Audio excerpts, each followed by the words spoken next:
Glória a Deus. Podem sentar. Glória a Deus. É motivo de muita alegria para nós estarmos aqui. Primeiramente porque sabemos que a pessoa mais importante a quem devemos todo o nosso compromisso. Glória a Jesus. Seu compromisso hoje é com Ele, é com Jesus. Amém. Ele falou que onde estiverem 2 ou 3 pessoas reunidas em seu nome, Ele aí estará presente. Aleluia. Estamos aqui não somente 2 nem 3 pessoas, estamos aqui numa multidão. Aleluia. Glória a Deus. Estamos aqui numa multidão. Primeiro, porque estamos cercados de anjos aqui. Graças. Onde Jesus está, Ele está acompanhado da sua comitiva. Glória a Deus. Amém. O profeta Isaías, quando ele foi chamado por Deus, ele estava aparentemente sozinho no templo, orando, buscando a Deus. Ele estava triste, estava angustiado, porque o seu primo, o rei Uzias, havia falecido. Mas ele estava sozinho ali, aparentemente, porque de repente os seus olhos foram abertos, seus olhos espirituais, e ele viu o Senhor assentado num alto e sublime trono, e o seu séquito, a sua comitiva, enchia o templo. Por esta razão, ele é chamado o Senhor dos exércitos celestiais. Aquele que confia neste Deus poderoso, forte, onipotente, onipresente e onisciente, está com certeza firmado numa fé inabalável, sabendo que ele não está só, mas ele está cercado de anjos. Glória a Deus. O que eu quero dizer para vocês, contudo, nesta noite, é uma outra palavra. Esta foi apenas uma palavra introdutória a respeito deste Deus que está aqui neste lugar. Você não precisa ficar preocupado, porque somos em algumas pessoas aqui, mas aqui está o Senhor dos exércitos dos céus, olhando para o seu coração, olhando para a sua vida, para te abençoar. Glória. Vamos abrir a Bíblia no capítulo 16 do livro de Atos dos Apóstolos, a partir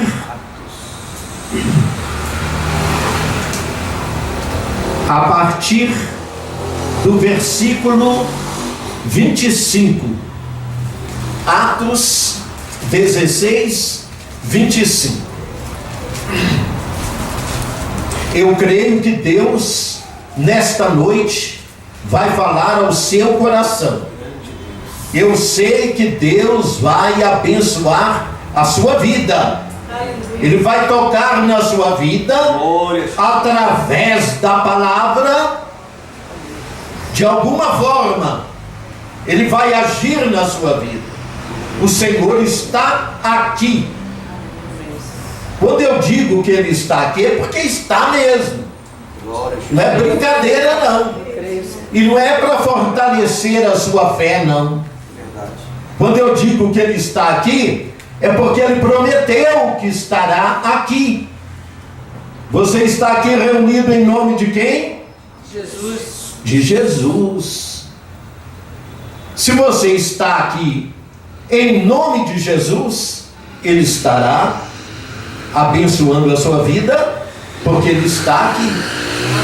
E aqui está cheio esse recinto, que é a casa de Deus. Veja bem, a casa de Deus. Se é a casa de Deus, então Quem habita na casa de Deus? Senhor. É Deus, é o Senhor. Eu sinto Ele aqui. Eu sinto dois anjos aqui ao meu lado. Um do meu lado direito e o outro do lado esquerdo. E tem aí com você também. Glória a Deus. Os anjos são espíritos ministradores. Ele vai ministrar na sua vida. São espíritos, você não pode ver, porque se você ver, você vai cair duro. João caiu duro, outros caíram durinhos, e você vai cair igual uma laranja, entendeu? Porque você não pode ver, mas ele está aqui com seus anjos. Doremicanda lamador gremianda lamadara Doristeia de oranda noremioretama doranda crima labacai. Perto da meia-noite, Paulo e Silas oravam e cantavam hinos a Deus. E os outros presos os escutavam. Aleluia. E de repente sobreveio um tão grande terremoto que os alicerces do cárcere se moveram e logo se abriram todas as portas e foram soltas as prisões de todos. Acordando o carcereiro e vendo abertas as portas da prisão, tirou a espada e quis matar-se, cuidando que os presos já tinham fugido. Mas Paulo clamou com grande voz, dizendo: não te faças nenhum mal, que todos aqui estamos. E pedindo luz, saltou dentro e todo trêmulo se prostrou ante Paulo e Silas. E tirando-os para fora, disse: senhores, que é necessário que eu faça para me salvar? E eles disseram: crê no Senhor Jesus Cristo e serás salvo, tu e a tua casa. E lhe pregaram a palavra do Senhor e a todos os que estavam em sua casa. E tomando-os ele consigo naquela mesma hora da noite, lavou-lhes as feridas, e logo foi batizado, ele e todos os seus, ele e toda a sua família. Então, levando-os à sua casa, lhes pôs a mesa, e na sua crença em Deus, alegrou-se com toda a sua casa. Senhor nosso Deus e nosso Pai, nós estamos aqui na tua presença, na nossa crença em Deus, na nossa crença em Ti, na nossa crença na tua palavra, estamos nos alegrando. Lorenicanda ladro cremianda, majonemai canda labaçu. Opera na vida de cada irmão, de cada irmã, estenda a tua mão, derrama o poder do teu Espírito e venha nos abençoar, em nome de Jesus. Amém. Meus amados, minhas amadas, eu também sou amado, por isso eu digo meus amados, porque eu falo para mim também, e o pastor Alcântara.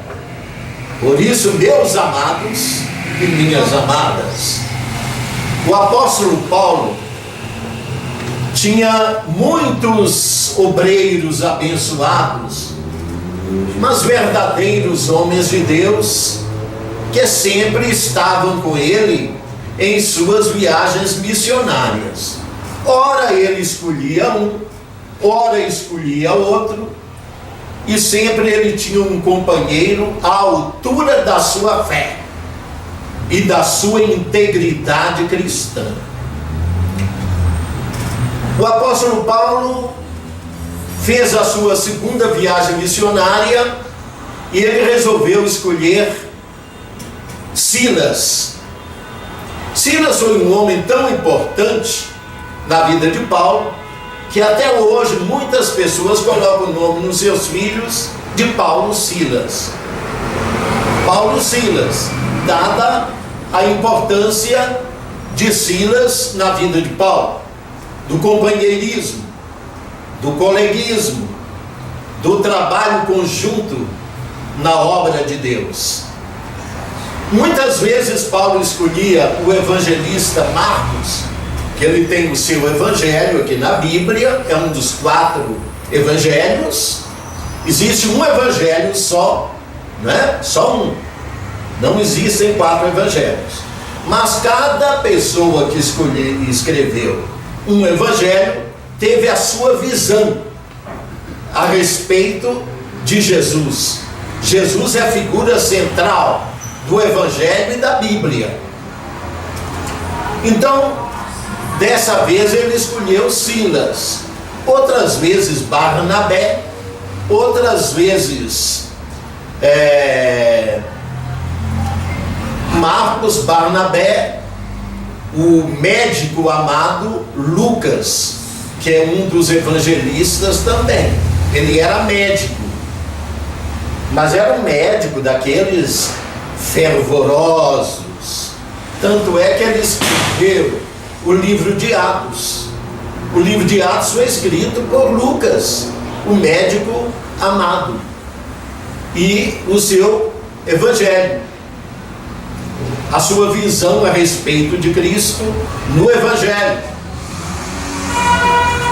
E Paulo chegou junto com Silas numa cidade chamada Troade. Quando ele estava em Troade, você vê, não tinha multidão com ele não, eram 2 enviados pelo Espírito de Deus. Quando você é enviado pelo Espírito de Deus, você não precisa se preocupar. Seu compromisso é com Deus, seu compromisso é com Jesus. E quando ele chegou em Troade à noite, ele teve uma visão, e naquela visão um rapaz apareceu para ele na visão, e ele disse: passa a Macedônia e vem nos ajudar. Nós precisamos de ajuda na Macedônia. Atravessa a Macedônia e vem nos ajudar. E Paulo, conjuntamente com Silas, resolveu partir para a Macedônia. E eles chegaram numa cidade chamada Filipos, que era uma colônia romana. Roma dominava o mundo naquela época, o Império Romano. E Filipos era uma colônia pertencente a Roma. E quando ele chegou em Filipos, juntamente com seu companheiro, ele ficou ali alguns dias, não pregou para multidão nenhuma. Ele já tinha passado por outras cidades sem pregar, mas apenas ouvindo a voz de Deus. Quando estamos na presença de Deus para ouvir a sua voz, não importa a multidão. Foi uma multidão que crucificou Jesus. O importante é seu compromisso com Deus. Isso aí tem que ser inabalável. Compromisso com Deus. Ainda que você esteja sozinho.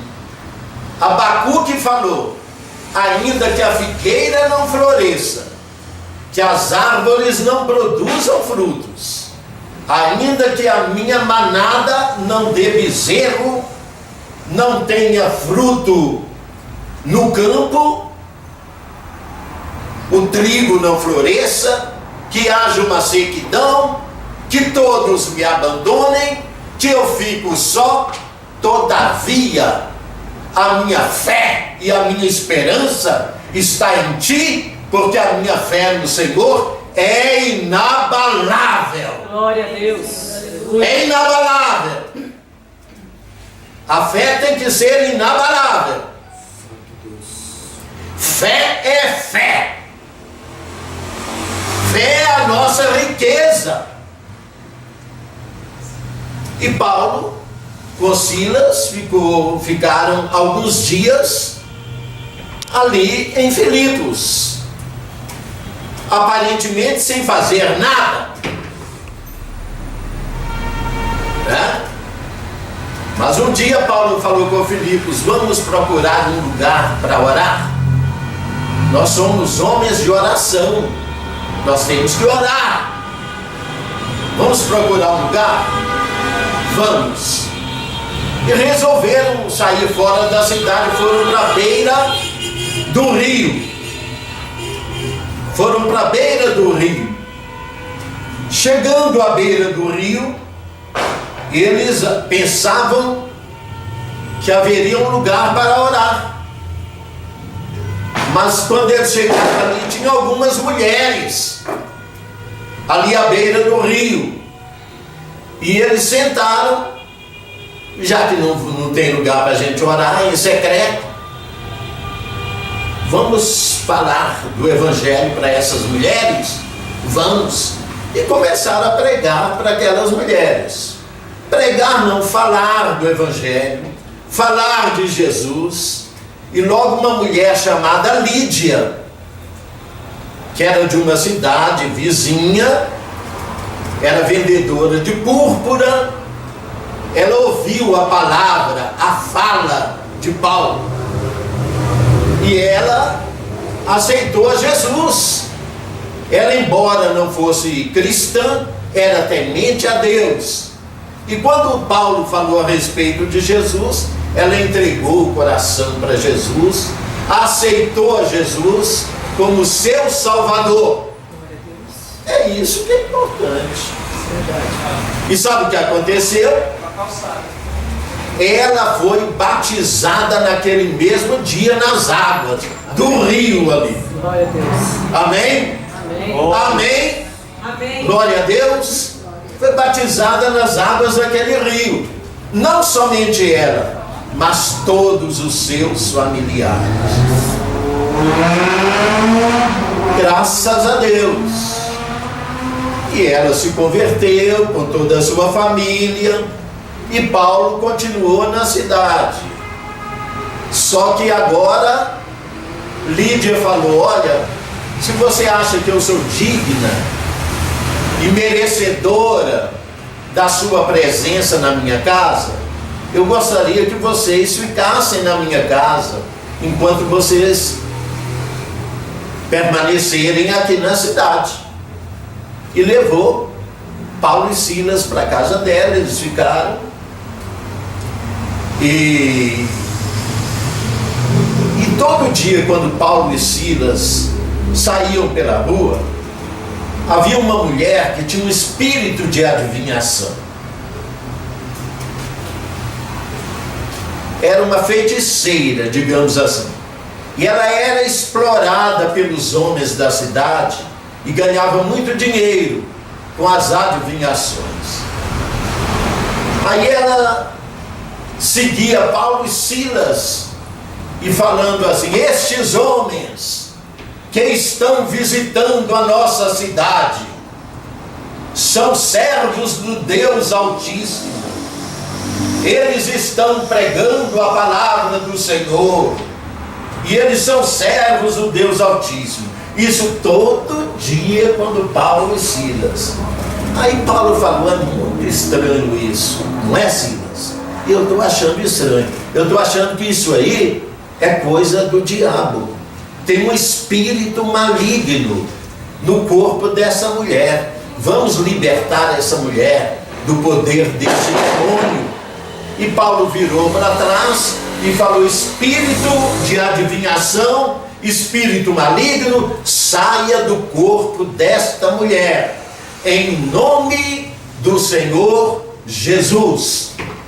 E no mesmo instante, aquele espírito imundo saiu do corpo dela, e ela ficou liberta, e ela se sentiu leve, transformada pelo poder de Deus. Amém.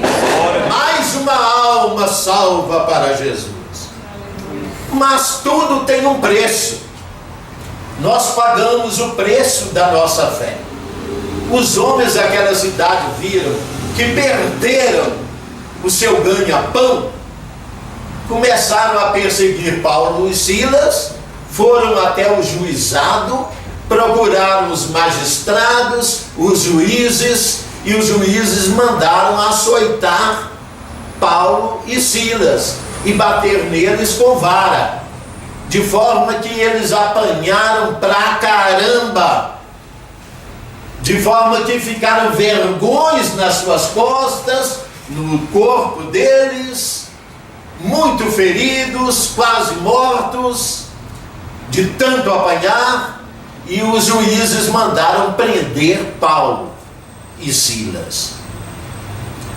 E chegaram na prisão e mandaram o carcereiro daquela prisão colocar Paulo e Silas no cárcere e amarrá-los e acorrentá-los, colocar corrente no tronco, amarrados em um tronco, dentro da cadeia, dentro da prisão. Eu li um texto hoje, um texto bíblico, que afirma o seguinte: se nós sofrermos por amor a Jesus, nós temos que glorificar ao Senhor. Não podemos sofrer roubando, praticando coisas erradas, ser presos porque roubou, porque furtou, porque fez coisa errada. Aí não pode. Agora, sofrer por amor a Jesus, sim. Amém? É motivo de gozo, é motivo de alegria. E foi isso que aconteceu com Paulo e Silas. Nada de lamúria, nada de choradeira. Ah, tá doendo aqui nas minhas costas. Ai, Silas. Ai, Silas. Ai, Paulinho. Tá doendo. Tá doendo. Não. Eles estavam na prisão orando a Deus e cantando louvores ao Senhor. Em vez de lamúria, em vez de reclamação, eles estavam louvando ao Senhor. De tal forma a oração deles era tão forte, era tão vigorosa, era tão poderosa, o louvor, a cantoria, os cânticos, os salmos que eles cantavam. De repente aconteceu um terremoto naquela prisão. Não foi na cidade de Filipos, não. É a primeira vez que eu vejo um terremoto que acontece num lugar só. Deus tem várias formas de agir. Houve aquele terremoto provocado pela oração, provocado pelo louvor, provocado pela adoração.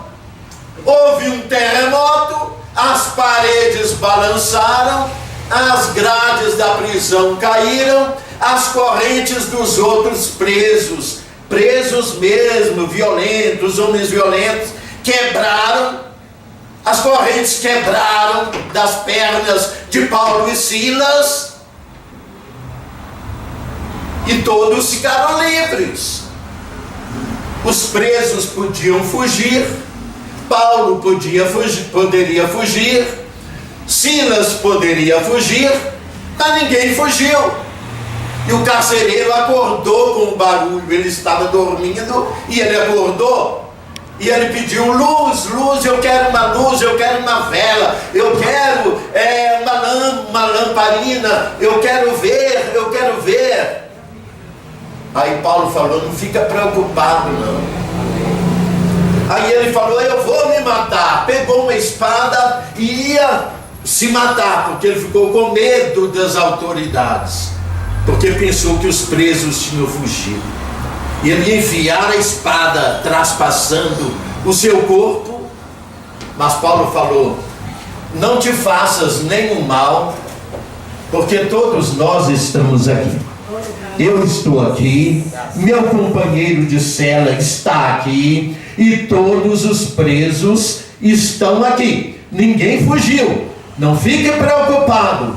Aí ele tremeu e temeu diante do Deus Todo-Poderoso. Aleluia. Esse Deus que está aqui, que está nesse lugar, que está presente onde estiverem, 2 ou 3, cantando louvores, orando, buscando a sua face, que está na sua presença. Graças a Deus. Lorenianda Lamacai. Santo, santo Deus. E ele falou: senhores, o que eu devo fazer para me salvar? Eu sei que vocês são servos de Deus, estão aqui injustamente na prisão, apanharam de forma injusta. Eu sei que vocês são servos de Deus. O que eu faço para me salvar? Aí Paulo e Silas falaram: crê no Senhor Jesus, e serás salvo tu e a tua casa. Não é somente você que vai ser salvo, você e toda a sua família. Ele falou: então eu quero esse Jesus, eu quero esse Jesus, eu quero aceitar esse Jesus como meu Salvador. Eu e a minha família, minha esposa vai aceitar Jesus também, meus filhos vão aceitar Jesus também, toda a minha família vai ser salva. É só acreditar nesse Jesus e servi-lo para ser salvo. Então eu quero esta salvação. E naquela mesma noite ele foi batizado nas águas, juntamente com toda a sua família. Maravilhoso. E levou Paulo e Silas para casa, depois do batismo, e serviram uma mesa farta para eles. Glória a Deus. Aleluia. O que é mais importante na sua vida? O que é mais importante na sua vida? Uma mansão com uma Ferrari na garagem, com um carro de luxo na garagem, uma viagem internacional? O que é importante para você? O que é mais importante para você? O importante, o mais importante, o nosso patrimônio maior é a nossa família. A nossa família precisa ser preservada, a nossa família precisa ser guardada. Nestes últimos dias, Satanás tem procurado destruir de todas as formas a família. Eu quero dizer para você uma verdade: eu sou imperfeito, você é imperfeito, nós somos imperfeitos. Toda família é imperfeita. Não existe ninguém perfeito. Só existe um que é perfeito, que é Jesus. Jesus Cristo, homem, crucificado, ressuscitado e assunto ao céu. Jesus Cristo vivo, ele é perfeito, mas nós somos imperfeitos. Assim como na igreja ninguém é perfeito, o pastor não é perfeito, eu sou imperfeito, você é imperfeito. Quando um rapaz casa com uma moça, ele sabe, ou deveria saber, que ela é imperfeita. Ele vai carregá-la, porque prestou um juramento diante do altar de Deus. Eu prometo ser fiel na pobreza e na riqueza, na doença ou na saúde, na bonança ou na desventura. Prometo estar contigo até a morte. Só a morte vai nos separar. Isso é balela para muitos. não tem compromisso. E assim também a moça, quando casa com o rapaz, tem que saber que vai levar com ela uma pessoa que tem virtudes e que tem defeitos. Nós, se fôssemos todos perfeitos, não teria graça. Eu sou imperfeito, mas tenho grandes virtudes. Eu tenho minhas falhas, mas tenho grandes virtudes. E todos nós somos assim, para contrabalancear. Eu quero dizer para você, vou me prolongar na palavra. Houve na Bíblia Sagrada 3 grandes homens, 3 servos de Deus, 3 patriarcas: Abraão, Isaque e Jacó, a quem Deus mudou o nome para Israel. Esses 3 homens, em determinados momentos da vida, receberam promessas de Deus. No capítulo 12 do livro de Gênesis, a partir do versículo 1, você pode ver como Deus promete para Abraão. Abra aí em Gênesis 12. Gênesis 12, capítulo 1. São promessas que Deus fez, e você pode ser abençoado também através destas promessas. Capítulo 12, 1. Diz assim, olha bem: Abraão não tinha este nome ainda. O nome dele era Abrão. Ele morava com seus pais, uma família idólatra. Mas ele era um homem que amava a família. Embora eles fossem idólatras, ele acreditava nesse Deus vivo sem conhecê-lo. Não conhecia, mas acreditava. Ele era uma luz no meio das trevas.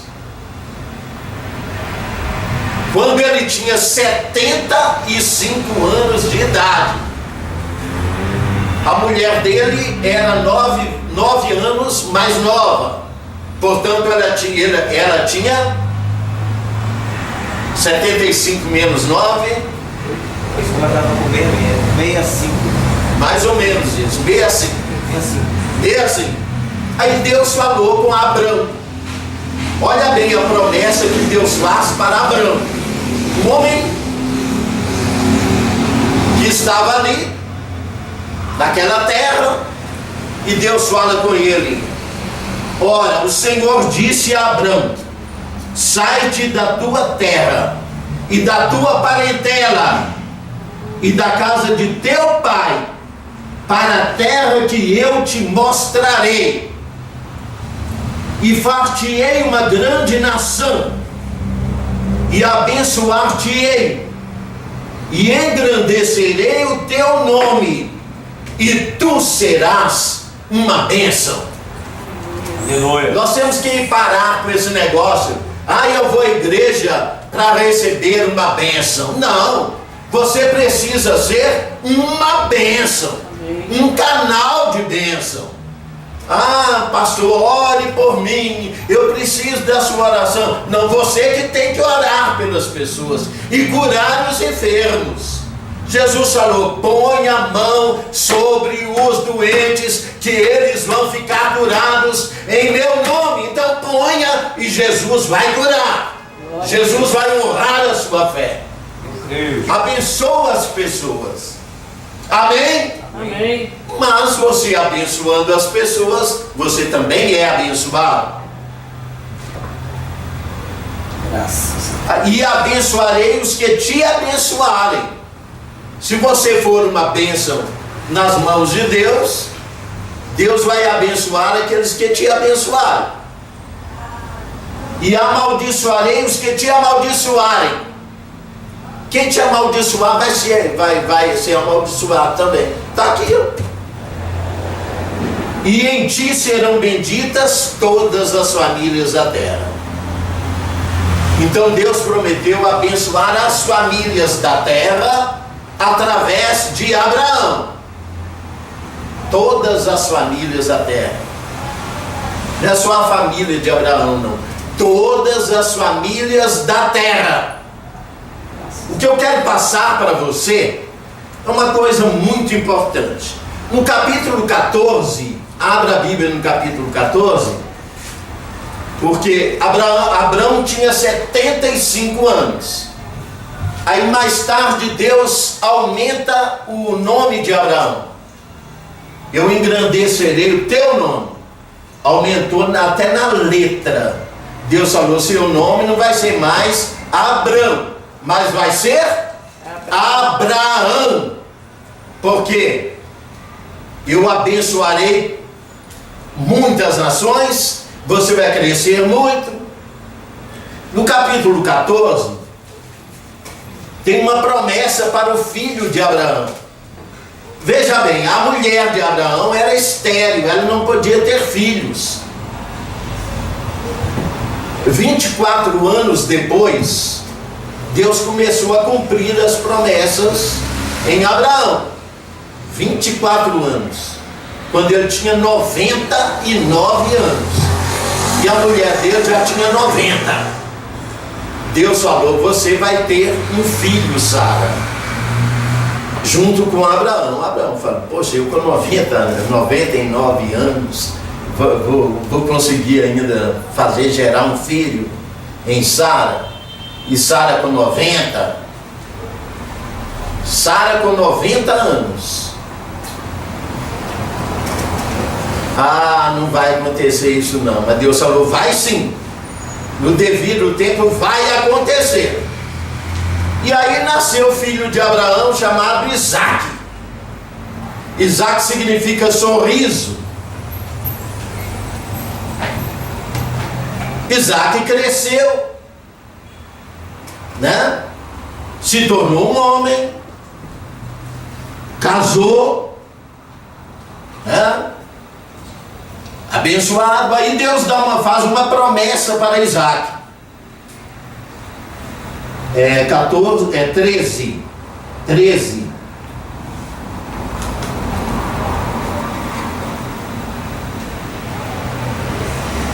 13, versículo 14. E disse o Senhor, não é Isaque.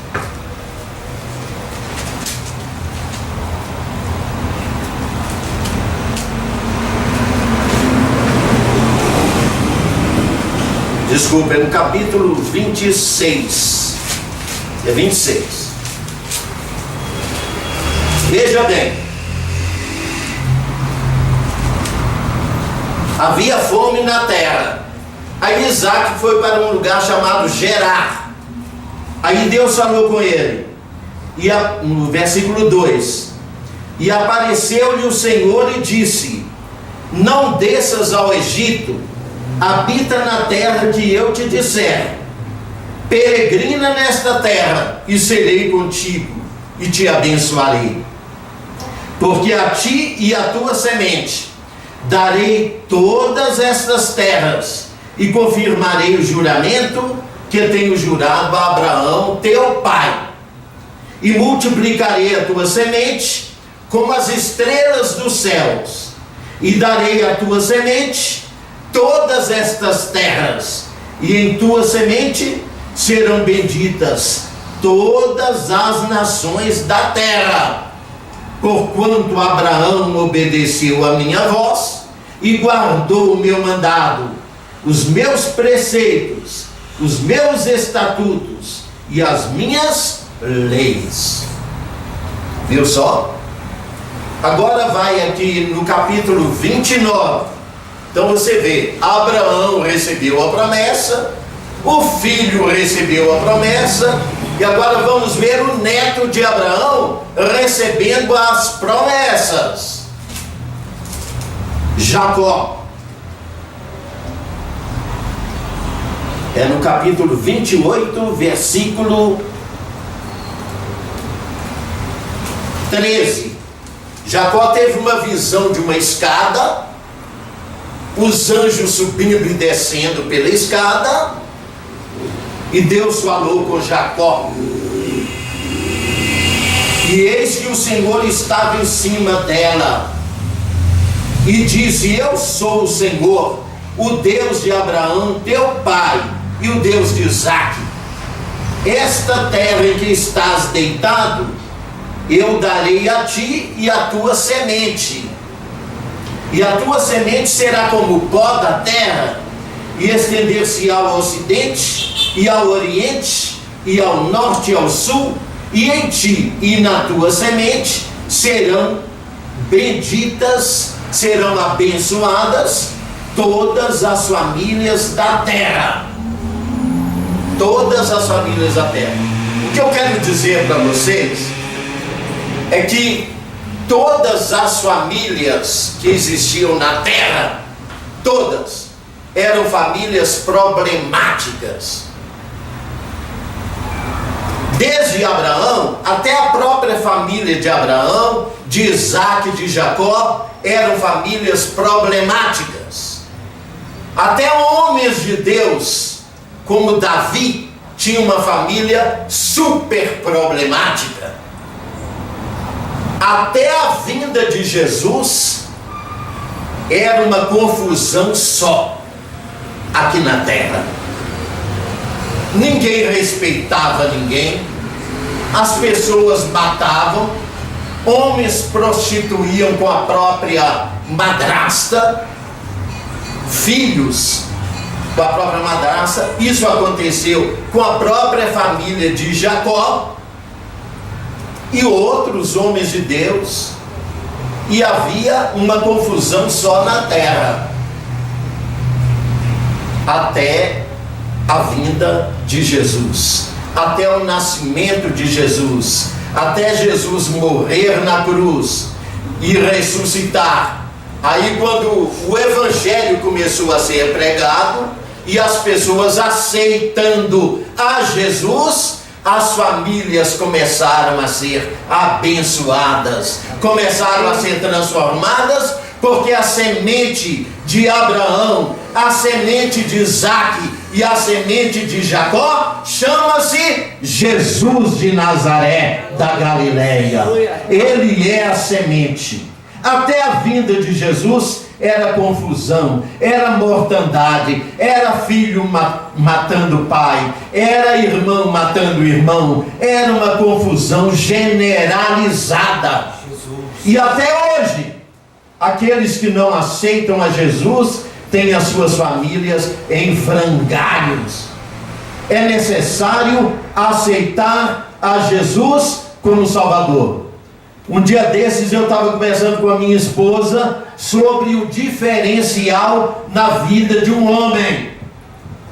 O diferencial na vida de um homem que faz essa pessoa ficar doce, faz essa pessoa ficar meiga, carinhosa, apesar de ter um gênio violento, um gênio ruim, um temperamento ruim, mas aceitou a Jesus como Salvador, ele muda, ele é o diferencial.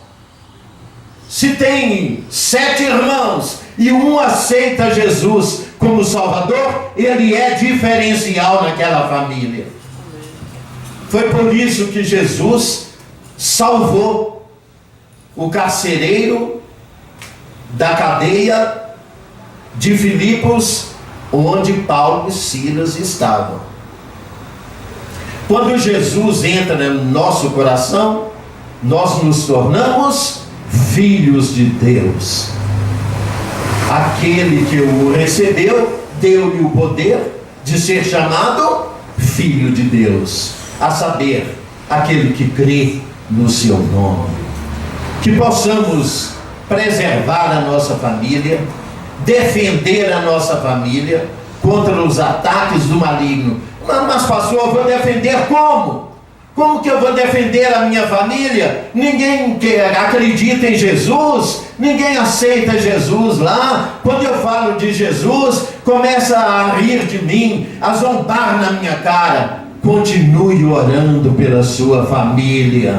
Vença o inimigo através da oração, através da sua crença em Jesus, porque ele vai ser salvo em nome do Senhor. Amém. Amém? Aquele que zomba de você vai ser salvo.